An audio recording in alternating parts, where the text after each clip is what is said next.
नमस्कार। आप देख रहे हैं वार्तिक टीवी और मैं हूं सुभाष शर्मा। आज के इस प्रोग्राम में हम बातचीत करेंगे 3-4 मुद्दों के ऊपर, लेकिन जो सबसे इंटरेस्टिंग मामला है वो उस तरह का मामला है जिसका इंतजार पूरा देश 4 साल से कर रहा है। और 4 साल से केंद्र सरकार अपने ही बनाए कानून को लेकर बैठी हुई है, सुस्त चाल चल रही है। देशवासी जानना चाह रहे थे कि आखिर इस कानून को बनाने का मकसद क्या था और अब 4 साल के इंतजार के बावजूद इसे लागू क्यों नहीं किया जा रहा। बात कर रहे हैं CAA की, सिटीजनशिप अमेंडमेंट एक्ट 2019 का जो कानून पास हुआ, लेकिन इसके जो नियम उपनियम बनाने थे वो बनाए जाने थे, वो नहीं बन पाए।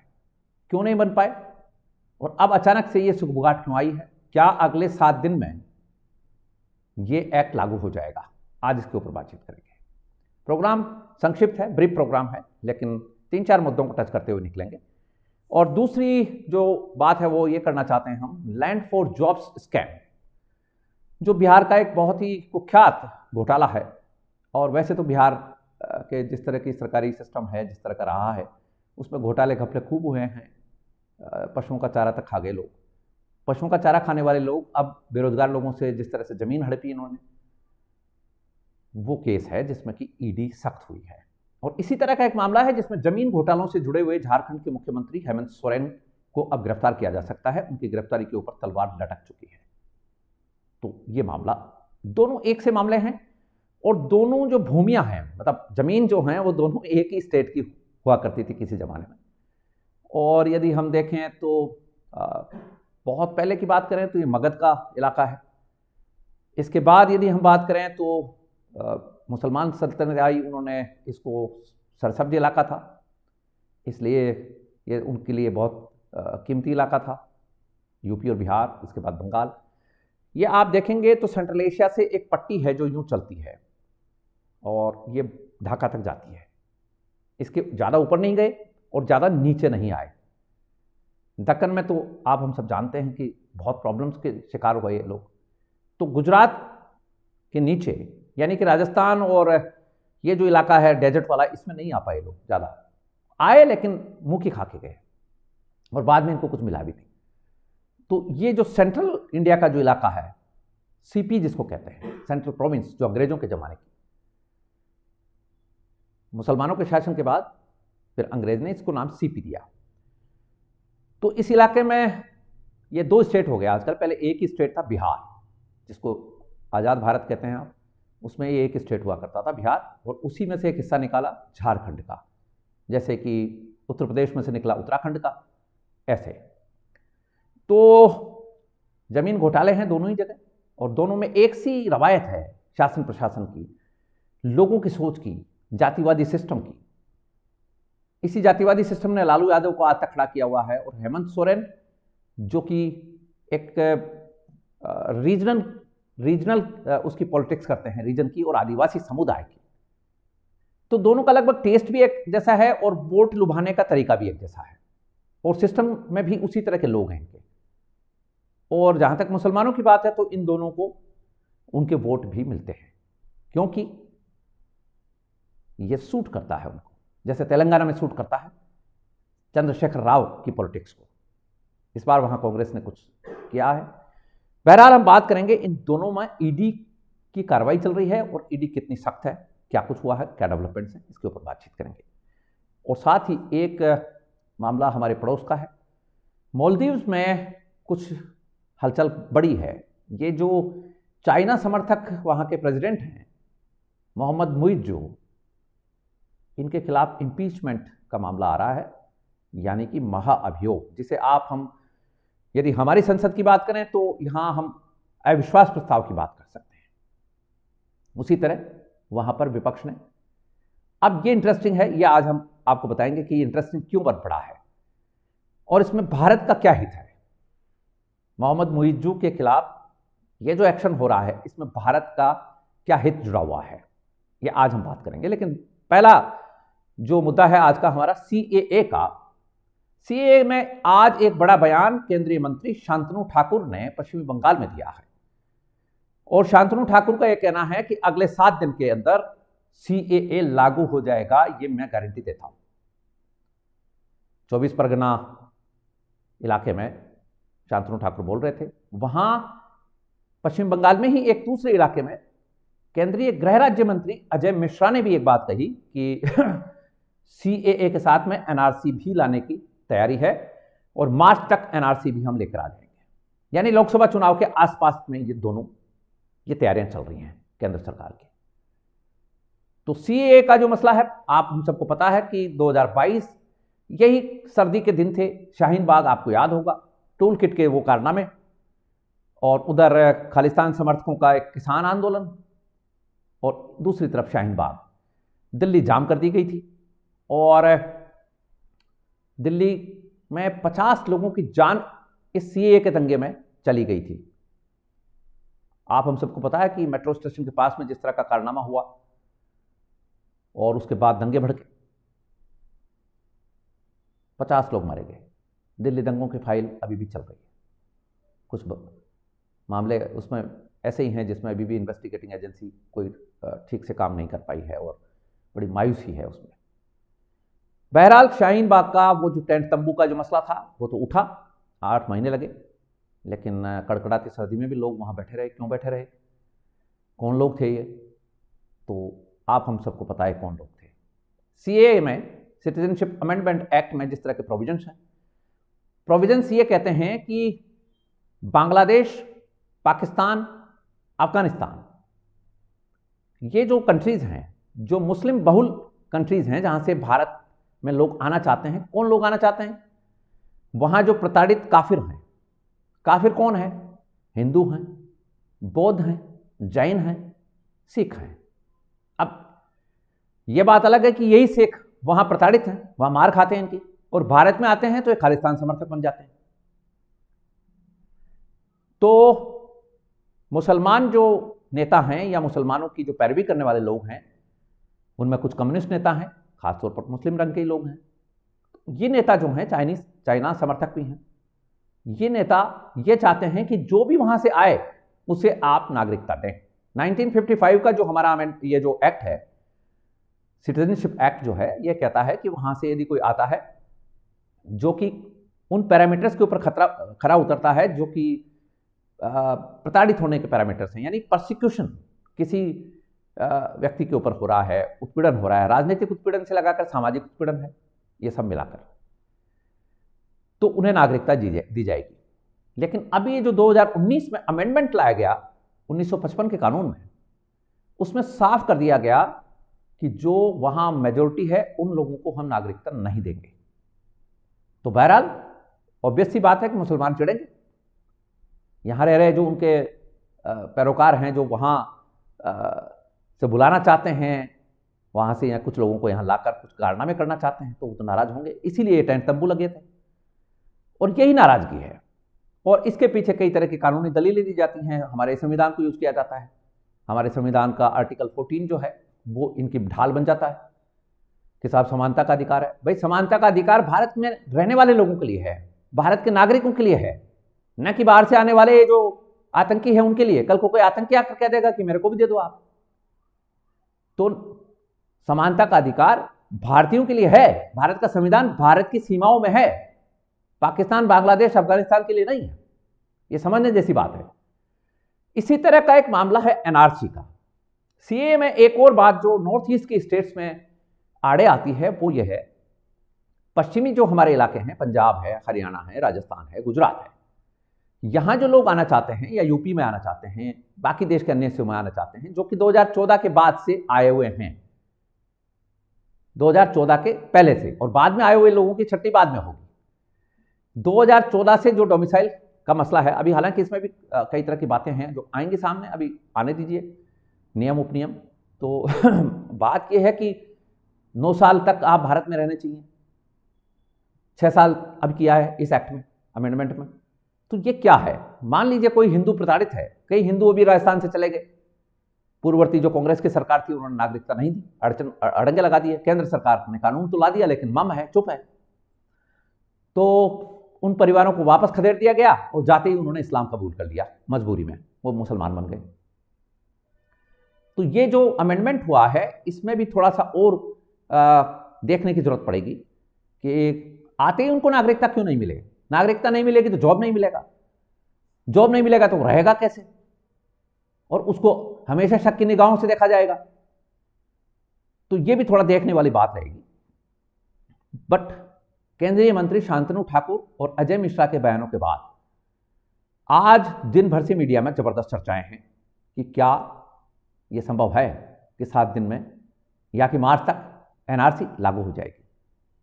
नेशनल सिटीजन जो रजिस्टर है, नॉर्थ ईस्ट की जो बात है उसमें यह है कि जो बांग्लादेश से लोग आए हुए हैं ऑलरेडी, वहां बहुत सारे लोग हैं जो कि मुसलमान भी हैं, उनको यदि नागरिक बना दिया गया तो नॉर्थ ईस्ट की चिंता यह है, खासतौर पर असम की, असम अकॉर्ड भी आप देख सकते हैं, उनकी दिक्कत यह है कि उनको लगता है कि उनका कल्चरल डिसबैलेंस हो जाएगा और नागरिकता यदि उनको मिल जाती है। वैसे ये नॉर्थ ईस्ट के लोग जबरदस्ती के हवा में जी रहे हैं, नागरिकता लेने वाले लोग वहां ले चुके हैं ऑलरेडी। पश्चिम बंगाल की भी यही स्थिति है, पश्चिम बंगाल की सरकारों ने ऑलरेडी नागरिकता उनको दे दी है, राशन कार्ड बन गए हैं, वोटर आईडी कार्ड बन गए हैं, और क्या कागज मिलेंगे अब। तो जो लोग हैं इस वक्त, उनके बारे में बहुत डिटेल छानबीन करनी पड़ेगी एनआरसी में। बट ये मामला इस वक्त यदि ऐसा है तो बहुत इंटरेस्टिंग है, और 2019 का बना हुआ ये कानून अब यदि कानून की शक्ल ले लेता है और लागू कर दिया जाता है। वैसे इसमें 2022 के बाद से सुप्रीम कोर्ट में भी याचिकाओं में सुनवाई नहीं हुई है, वो भी लंबित पड़ी हुई हैं, क्योंकि बहुत सारी याचिकाएं इसमें गई हुई हैं सुप्रीम कोर्ट में, वो भी देखने वाली बात रहेगी। सुप्रीम कोर्ट ने, केंद्र सरकार का ये कहना सुप्रीम कोर्ट में कि हम इसमें जवाब देंगे, लेकिन बहरहाल उसमें अभी कोई सुनवाई नहीं है, क्योंकि संभवतः याचिकाकर्ताओं को भी लगा होगा कि अभी कुछ एक्ट लागू तो हो नहीं रहा है, तो क्यों मशक्कत की जाए। अब ये बयान आए हैं तो देखने वाली बात ये होगी कि सॉलिसिटर जनरल वहां क्या कहेंगे सुप्रीम कोर्ट में। वैसे आप हम सबको पता है कि 2019 में जब अमित शाह सीए की बात कर रहे थे लोकसभा में, तो उनके मुंह से ही निकल गया था कि एनआरसी भी हम जल्द ला रहे हैं। इसके ऊपर प्रधानमंत्री ने आंखें तरेरी थी। अब इसका क्या कारण है ये हमें नहीं मालूम। अब ये केंद्रीय मंत्री बयान दे रहे हैं तो प्रधानमंत्री का रुख क्या होगा, ये देखने वाली बात रहेगी। तो बहरहाल सीएए को लेकर एक आशा की किरण जरूर इन दोनों मंत्रियों के बयानों से जगी है। दूसरा मामला है लालू प्रसाद यादव का। लालू प्रसाद यादव से आज ईडी ने पूछताछ की है और ईडी के दफ्तर में लालू प्रसाद यादव को बुलाया गया और काफी गंभीर मामला है। 50 सवाल लालू प्रसाद यादव से पूछे जाने थे, जिनमें से करीब 45 सवाल पूछे गए हैं। अभी भी संभवतः ईडी की हिरासत में ही है लालू। सवालों के जवाब हाँ या ना में दिए गए हैं। देखना यह होगा कि लैंड फॉर जॉब्स में लालू को गिरफ्तार किस तरह से करती है ईडी, क्या और चार्जेस फ्रेम होते हैं। लेकिन आज बहुत इंटरेस्टिंग दिख रहा वहाँ, हालांकि लालू प्रसाद यादव के समर्थक जो हैं वो पहुंचे। अब चूंकि लालू प्रसाद यादव की सरकार है नहीं बिहार में, कल तक सरकार में थे, परसों तक, लेकिन अब वो सरकार से अलग है। और यही मामला झारखंड के सीएम हेमंत सोरेन से भी आप जोड़कर देख सकते हैं कि ये जो जमीन घोटाला है इसमें बहुत सारी गिरफ्तारियां हो चुकी हैं और अब हो सकता है कि हेमंत सोरेन भी गिरफ्तार कर लिए जाएं, क्योंकि उनके दिल्ली स्थित आवास के ऊपर ईडी पहुंची है। और क्यों पहुंची है? परसों यानी 27 जनवरी को शिबू सोरेन के, यानी हेमंत सोरेन के पिता शिबू सोरेन, जो कि बड़े नेता रहे आदिवासी समुदाय के और मुख्यमंत्री रहे, फिलहाल वो राज्यसभा के सांसद हैं, उनके दिल्ली स्थित आवास के ऊपर हेमंत सोरेन पहुंचे थे और पार्टी के नेताओं की बैठक होनी थी। ईडी ने मौका देखा और ईडी वहां पहुंच गई, लेकिन हेमंत सोरेन वहां से फरार हो गए। अब 2 दिन से वो गायब हैं, ऐसा बताया जा रहा है, मिल नहीं रहे। उनके समर्थक जरूर कह रहे हैं कि वो गायब नहीं है, फरार नहीं हुए हैं, लेकिन यदि वो नहीं है तो फिर हैं कहां, ये सोचने समझने की बात है। तो दिल्ली स्थित आवास के ऊपर ईडी ने कागजात खंगाले हैं और अभी जांच पड़ताल जारी है। यदि ईडी के समन के ऊपर हेमंत सोरेन नहीं जाते हैं और ईडी राज्यपाल से एफआईआर दर्ज करने के बाद राज्यपाल से पूछती है और राज्यपाल से अनुशंसा मिल जाती है, तो हेमंत सोरेन को स्टेप डाउन होना पड़ेगा। यानी इस्तीफा भी देना पड़ सकता है, उसके बाद ईडी गिरफ्तार कर सकती है या पहले भी गिरफ्तार कर सकती है। वैसा ही मामला जैसे हेमंत सोरेन का देख रहे हैं, जैसी तरह केजरीवाल का भी आप देख सकते हैं, तलवार उनके ऊपर भी लटक चुकी है। उनके कई मंत्री फंसे हुए हैं, 2 मंत्री जेल में हैं, कई उनके मिलने वाले अंदर हैं जिनसे वो मिल चुके थे। कुछ केजरीवाल का असर पंजाब में भी आएगा। 2024 नजदीक है, चुनाव मतलब, तो राजनीति बहुत तेजी से घटना चक्र घुमाएगी, क्योंकि सरकार को उन इलाकों में ज़्यादा सीटें चाहिएंगी अब जिन इलाकों में गुंजाइश है। कुछ स्टेट्स ऐसे हैं जिस पर गुंजाइश नहीं है, कुछ जगहों पर जैसी स्थिति है वैसी ही रहने वाली है, ज़्यादा कुछ घटत पड़त नहीं होगी, 1 आध सीटों का फर्क पड़ सकता है। लेकिन झारखंड है, तेलंगाना है, पंजाब है, दिल्ली है, बिहार तो आपके सामने हो ही गया खेला, पश्चिमी बंगाल है। तो ये स्टेट्स ऐसे हैं जिनमें 2024 के चुनाव की काफ़ी दारोमदारी है। तो ये मामले सरगर्मी से चल रहे हैं। झारखंड सीएम हेमंत सोरेन के इस मामले में भी बहुत गिरफ्तारियां हो चुकी हैं। उनके नज़दीक एक IAS ऑफिसर की, उनके नज़दीक एक कारोबारी विष्णु अग्रवाल की ये गिरफ्तारियां हो चुकी हैं। अब देखने वाली बात यह है कि आगामी दिनों में यह घटना चक्र कहां पहुंचता है। एक खबर मालदीव से जुड़ी हुई है। मालदीव के जो राष्ट्रपति हैं मोहम्मद मुइज्जू, ये चाइना के प्रो हैं, असल में भारत विरोधी हैं, और भारत विरोधी इस कदर हैं कि उनका चुनाव कैंपेन जो था वो इंडिया आउट के नारे के साथ था, और वो जीत गए। चाइना का समर्थन था। चुनाव से पहले चाइना गए, चुनाव होते ही जब राष्ट्रपति चुने गए उसके बाद चाइना गए। ये नेपाल में भी हुआ और मालदीव में भी हुआ। भारत के आसपास में ये चाइना ने घेरा बनाया है। ये बेल्ट एंड रोड प्रोजेक्ट नहीं, ये भारत विरोधी प्रोजेक्ट है। पाकिस्तान गोद में बैठा हुआ है, और पाकिस्तान की जो खुफिया एजेंसी है ISI, वो अपने मुसलमान होने का यहां पर ऑपरेशन करती है। मालदीव में मुसलमान खूब हैं, नेपाल में भी मुसलमानों की अब काफ़ी तादाद है। कोई ज़माने में हिंदू राष्ट्र था। साजिश के तहत नेपाल की रॉयल फैमिली को मारा गया, हिंदू राष्ट्र हटा, कम्युनिस्ट कंट्री बना। ये पूरी साजिश ISI इसमें शामिल। चाइनीज़ पैसा, चाइनीज़ प्रभाव, चाइनीज़ पॉलिटिक्स, चाइनीज़ डिप्लोमेसी और Chinese hegemony, Chinese colonialism, imperialism. Maldives में भी यही हाल है। श्रीलंका में काफ़ी कोशिश हुई, हम्मनटोटा से लगाकर अभी हम आपको अपडेट करते रहे हैं। अभी चाइनीज एक जासूसी जहाज भी वहां पहुंचा था, लेकिन रवाना कर दिया श्रीलंका ने। श्रीलंका के ऊपर हमने काफ़ी कुछ पकड़ बनाई है, लेकिन वहां थोड़ा सा प्लस पॉइंट हमारे साथ ये है कि मुसलमानों की तादाद कम है, ISI को उतना मौका नहीं मिलता है।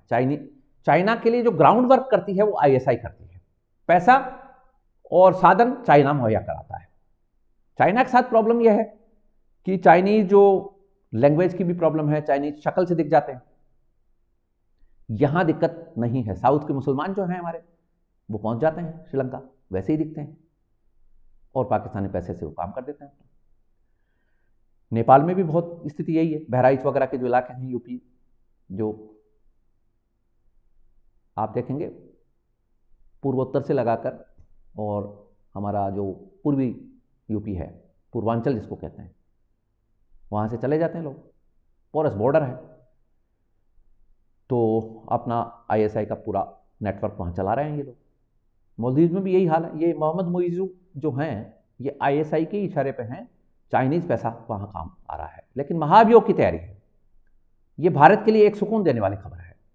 महाभियोग, यदि अब देखने वाली बात यह है कि महाभियोग की कंडीशंस क्या होंगी, कितने लोग साथ आ पाएंगे, क्या पार्लियामेंट की कंडीशन बनेगी, ये तो अभी देखने वाली बातें रहेंगी। लेकिन ये महाअभियोग आना, इम्पीचमेंट आना ही मोहम्मद मुइज्जू के लिए एक चेतावनी है, और माना जा सकता है कि ये चेतावनी इंडियन लॉबीज की तरफ से भी है।